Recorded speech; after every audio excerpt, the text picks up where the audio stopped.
প্রবীণ ও প্রতিবন্ধী ব্যক্তিদের জীবনমান উন্নয়ন এবং সহযোগিতামূলক কার্যক্রম জোরদারে বেসরকারি উন্নয়ন সংস্থা করিতাসের এসটিবি প্রকল্পের উদ্যোগে মিডিয়া ক্যাম্পেইন অনুষ্ঠিত হয়েছে। বুধবার নেত্রকোনা দুর্গাপুর উপজেলার কমরেড মণিসিংহ স্মৃতি জাদুঘর হলরুমে আয়োজিত এই ক্যাম্পেইনে স্থানীয় সাংবাদিক, এনজিও প্রতিনিধি, প্রবীণ ও প্রতিবন্ধী ব্যক্তি এবং ডিসি কমিটির সদস্যরা অংশ নিয়েছেন। অনুষ্ঠানের প্রধান অতিথি হিসেবে উপস্থিত ছিলেন সমাজসেবা কর্মকর্তা মোহাম্মদ মাসুল তালুকদার।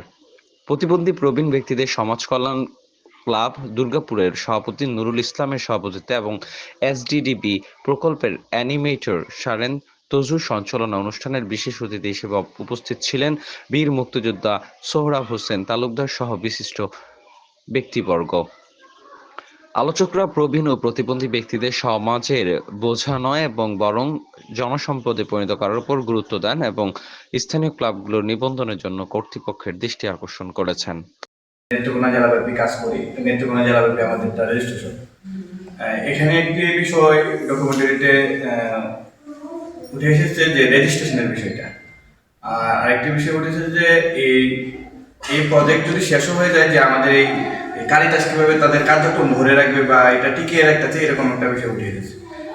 রেজিস্ট্রেশনের বিষয়টা হচ্ছে যে অনেক সমস্যা বা রেজিস্ট্রেশনটা অনেক কঠিন বিষয়, কারণ আমারটা তো সমস্যা বা রেজিস্ট্রেশন করতে আমি এটা জানি যে অনেক কঠিন একটা বিষয়, কিন্তু আমি মনে করি যে কোনো কিছুই কঠিন না যদি এটার পেছনে যদি ঠিক মতন শ্রম বা এবং কাজ করা যায় এবং লেগে থাকা যায়।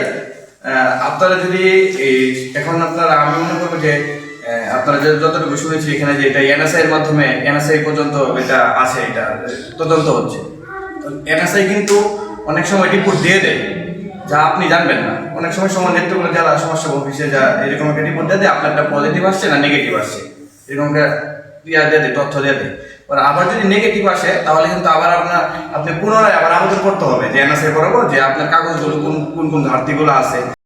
প্রতিবন্ধী মানুষের জন্য আমরা যে সেবা দিচ্ছি, এই সেবা দানের ক্ষেত্রে আপনারা অনেক পরামর্শ দিয়েছেন আমরা আরও কীভাবে ভালো কাজ করতে পারি। আসলে আমরা এই ভিডিও ডকুমেন্টারি করেছি, আসলে আমরা অল্প সময়ের মধ্যে করেছি। আসলে যে অনেকগুলো আমরা যে 2016 সাল থেকে আমরা কাজ করছি, এগুলো সবগুলো কার্যক্রম আমরা এখানে তুলে ধরতে পারিনি।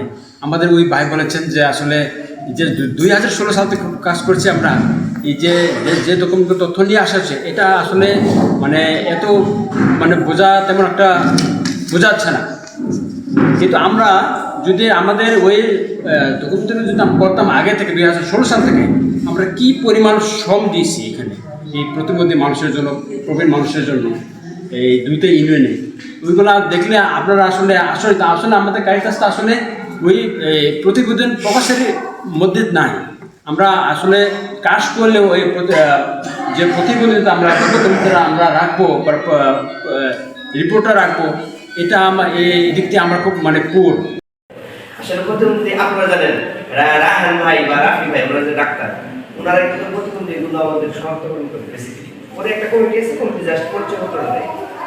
ওনারা যদি বলে যে প্রতিবন্ধী না, আমি কোনো প্রতিবন্ধী দ্বারা কোনো সুপারিশ করিনি, সাক্ষী উনি নিজে, ঠিক আছে, প্রতিবন্ধী না। এরা যদি কেউ আমার সাথে এই বিষয়ে ডিল করে থাকেন তাহলে হবে, কারণ প্রতিবন্ধী কোনো সুপারিশ করি না।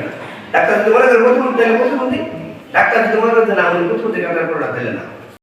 এবং প্রবীণ এবং প্রতিবন্ধীদের যে সুরক্ষা নিয়ে যে একটা চমৎকার আমরা ক্যাম্পেইন দেখেছি, ওই ভিডিও ফিল্ম, এটা অত্যন্ত চমৎকার বয়ে আনে। আসলে তাদের কার্যক্রম 2016 থেকে এই পর্যন্ত প্রায় 9 বছর, কিন্তু 9 বছরের কার্যক্রমে আমরা যতটুকু দেখেছি কিন্তু মিডিয়া ওই ভিডিও ফিল্মে খুব একটা বেশি আসে নাই। এটাকে আরও কীভাবে ত্বরান্বিত করা যায়, আরও কীভাবে গভীরে পৌঁছা যায়, সেই জন্য আমি জানি না যে কারিতাসের তাদের কার্যক্রমগুলো কি আমাদের উপজেলার কয়টা ইউনিয়ন ভিত্তিক কাজগুলো আছে, এবং প্রবীণ এবং প্রতিবন্ধীদের তাদের যে সুরক্ষা, যেমন প্রতিবন্ধীদের জন্য আলাদা একটা সুরক্ষা আইন রয়েছে, নীতিমালা রয়েছে 2013। অক্ষমতা আসলে এটা জন্মগত হতে পারে, আবার জীবদ্দশায় হতে পারে, যার জ্বলন্ত প্রমাণ আমার এই যে ভাইরা ভাই পরিচয় হলো এই অনুষ্ঠানে এসে। ওনার যে অবস্থা এটা আমি জানতাম না, আজকে জানলাম। এবং আত্মীয়তার যে একটা সম্পর্ক আছে ওনার সাথে, এইটাও আমি জানতাম না। উনি আমার চেহারা থেকে, অবয়ব থেকে বলছেন আপনি তো অমুক, আমার আত্মীয়। মাথায় নিলেন, বললেন যে এই আপনি তো আমার বাইরে হন।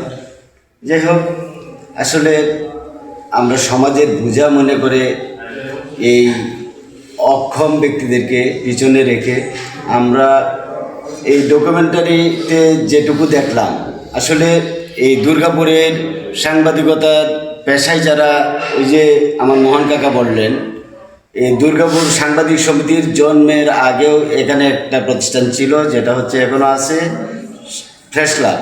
প্রেস ক্লাবে অনেক প্রবীণরা আছেন। আসলে এই ডকুমেন্টারিতে আমি দুইজনকে দেখলাম, শান্ত এবং রাজেশ গৌড়। সাক্ষাৎকারে আসছেন খোকন ভাই এবং আমাদের সাংবাদিক সমিতির সাবেক সভাপতি দেলোয়ার হোসেন তালুকদার।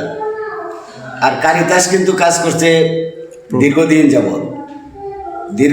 যাবৎ ওদেরকে নিয়ে কাজ করছে।